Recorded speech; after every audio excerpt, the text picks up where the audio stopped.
Yo, what's good, people? It's man like Jamo. I feel like man is some kind of handheld gaming podcast brother right now, because all man does is talk smack about these handheld gaming consoles and run gaming b-roll in the background. What more do you want? Today we're talking about ROG versus Steam Deck.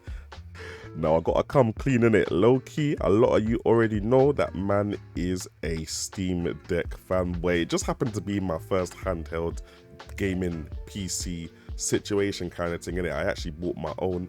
Steam didn't send it to me because man is not a popular YouTuber celebrity like that. So got my own thing now. Started flipping out the SSDs and thing, and man had a decent experience banging out games that are already on the Steam library, because I'm one of them people that has bare games on my Steam library from way back, so it was nice to go and kill those games on the Steam Deck. However, even in my fanboy state, this ROG Ally come along and it started roughing up that place, because like I'm getting way more performance, I'm getting way more frames per second.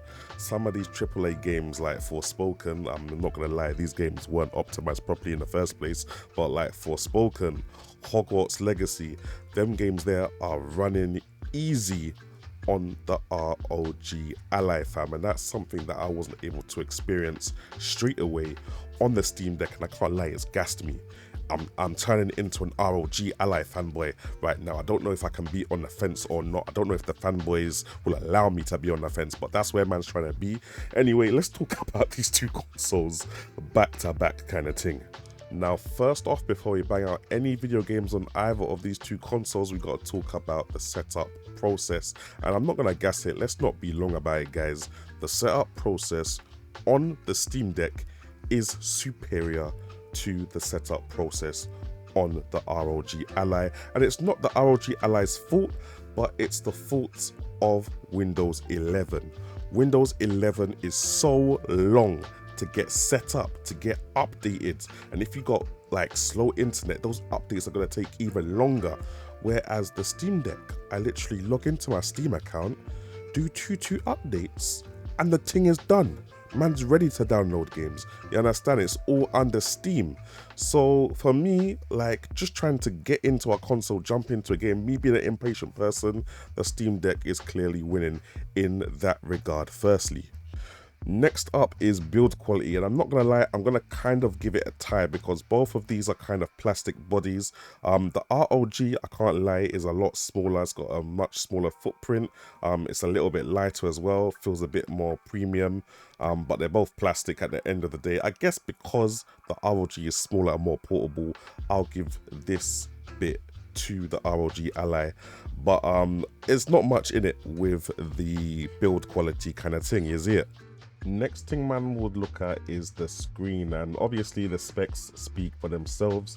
On the ROG Ally we're talking 1080p 120Hz, on the Steam Deck we're talking 800p 60Hz. You do have that 16:10 opposed to the 16:9 on the ROG, but I don't really care for the 16:10. I'm not gonna lie, 16:10 is more of a laptop thing if I'm trying to do more productivity and things like that. On the console, on the gaming console, man's trying to game. I'm not trying to do the productivity thing, you understand? So 16:9 is more than alright for me. I would have been cool with the Steam Deck at 720p anyway, because that's the resolution I be playing most of my games at. And just on that subject as well, I don't really see the difference, not at this screen size, between 1080p and 720p. It's not that deep. So for me, I'm trying to be on 720p, getting my 60 plus frames per second with medium to high settings, you understand? So yeah, the screen on the ROG is gonna be better, but for what it's worth, I'm at 720p anyway, so the screen on both of them is more than enough for what you need to do on these consoles. Now also, whilst we're on visual, we might as well jump onto audio, innit? I've never been mad at the Steam Deck audio, like playing a game, turning it all the way up. I've been like, yeah, this is cool, it's a handheld console, man's doing my thing, I can hear what's happening in the game, I can hear things coming up around me. The stereo separation isn't all that, but like I wasn't looking for that at such a cheap value device, innit? And that was until man tried out the ROG Ally. Again, it's a more premium, expensive device, but the sound quality that they got going on there, I've just realized they got the Dolby thing in it. They got the Dolby Vision, the Dolby DTS, I don't even know what it's called, but they got the virtual surround sound thing going on. So that's why the stereo separation is sounding crazy. And that was out, you know, without me even looking to see what the sound was going to be like. Man was just playing the game and I was like, rah, man can really hear that something is on the left of my character. Man can really hear that something's coming up behind me. Kind of felt like man was wearing virtual surround sound headphones.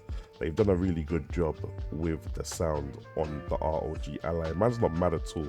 There's definitely a win for the ROG Ally, but you know, it's more expensive. So what do you expect in it? Now let's get to the gameplay. I'm not gonna lie, with the Steam Deck here, nearly everything on my Steam library has been compatible, apart from the big boy AAA games. I'm talking Tomb Raider, Hogwarts Legacy, as man has already said, Forspoken, games that are not really well optimized in the first place. Them things there, they were a little bit rough around the edges. God of War played surprisingly well. If 30 frames per second is good enough for you. I know they had the kind of thing where you could go down to 40 frames per second, so you're getting the best out of both worlds. You're getting a little bit of 60 FPS, but you're also getting those stable frame rates on the Steam Deck, and it was all right. But with the ROG Ally now, if we're at the same resolution, at the same TDP, the same wattage, we're looking at 60 frames per second plus. Like, I'm seeing Witcher 3 medium settings, 1080p, 60 to 80 frames per second, because that's just something the Steam Deck cannot do. And you know, for £300 you're not expecting it to do that anyway. Again, everything I say with the ROG has to be taken with a pinch of salt, because it is literally twice the price of the cheapest Steam Deck in the first place anyway. So yeah, it kind of is what it is, kind of thing.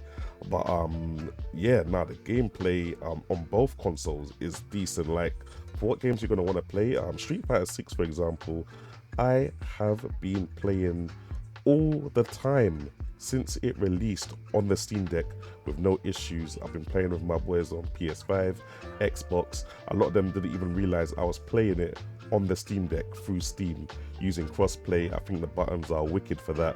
And the frame rate, I got my 60 frames per second. I was nice. I was able to do my combos and thing. And yeah, no, man had a good experience playing with it. So it's not like the Steam Deck is a dead experience. Don't get that out of your head. Don't let people gas you. It's just that the ROG Ally is doing a madness. Yeah, it's giving you options to go to 120 frames per second in games that support it. It's giving you a 1080p screen. These are kind of things that people don't usually care about. Some like, you know, if you're not a PC enthusiast, you might not care about it anyway, but I just thought I'd put those things out there. Now, battery life, obviously I've had the Steam Deck for a minute now. Even playing Street Fighter 6, I can get like 3 to 4 hours of gameplay out of that console, fam. And that's it, running at full speed, giving me all the 60 frames per second I need in Street Fighter 6. Now, with the ROG Ally, I haven't really been giving it too tough battery testing kind of thing, but I've played Street Fighter for an hour and I lost just over 25%. So I don't know if it's gonna quite stretch to the 4-hour mark, but maybe it might stretch to the 3-hour mark on 15 watts playing Street Fighter 6, but I'll have to test it out on a full charge kind of thing in it and let you guys know what's really good. Everything else is just everything else, isn't it? If I'm like, the Steam Deck be doing its thing, ROG Ally be doing its thing, playing games on both of them is wicked. Like, no matter what game you're playing, literally only on the newer AAA games, the graphically intensive games, especially a lot of games from the PlayStation series, like Uncharted or like Horizon Zero Dawn, they struggle on the Steam Deck, especially when they're trying to hit that 60 frames per second. But on the ROG Ally, yo, you're easily able to slap them into 720p, sometimes even slap them into 1080p, get your 60 frames per second, keep it moving. Certified, you'll definitely get your 30 frames per second, which I can't say for all the PlayStation titles that I've played on the Steam Deck, innit? So for what it's worth, yeah, you can play more games on the ROG Ally, but you can play most games anyway on the Steam Deck. If I had to tell you which one is better, impossible. I cannot. I can tell you which one is better for specific customers, and that's that if you are a console gamer, yeah, if you are a Nintendo Switch gamer, it will be easier for you to transfer over to the Steam Deck because it's nice and easy to set up. Basically runs just like a Nintendo Switch. Once it's all good and updated, you're good to go. Now, if you're a PC gamer, yeah, you're used to fighting with graphic cards drivers on a daily basis. Yeah, you're used to fighting with OBS messing up on a daily basis, then you can go for the ROG Ally because you're basically getting a smaller PC Windows 11 experience that you can carry around with you. You already know how it's going to act, you know what to expect, you know what kind of little glitches and niggles that Windows 11 has, and most importantly, you know how to deal with them properly, innit? And if you're a simple Nintendo Switch head, you might not know how to deal with the update situation. You might not know that you have to go to a Windows update, then Microsoft Store updates, then Armory create ROG updates, and then all them other updates for the specific game vendors that you're playing and downloading your games for. You don't know about all them things there, innit? It might be a bit confusing, a bit intimidating. If you're a PC gamer, you're on that, fam. So yeah, they're kind of a similar product, but they're for two completely different class of gamers, innit? And as long as you know which class of gamer you're in, then you're good to go and pick whatever you need to pick. That's all I'm saying, guys. Anyway, podcast done.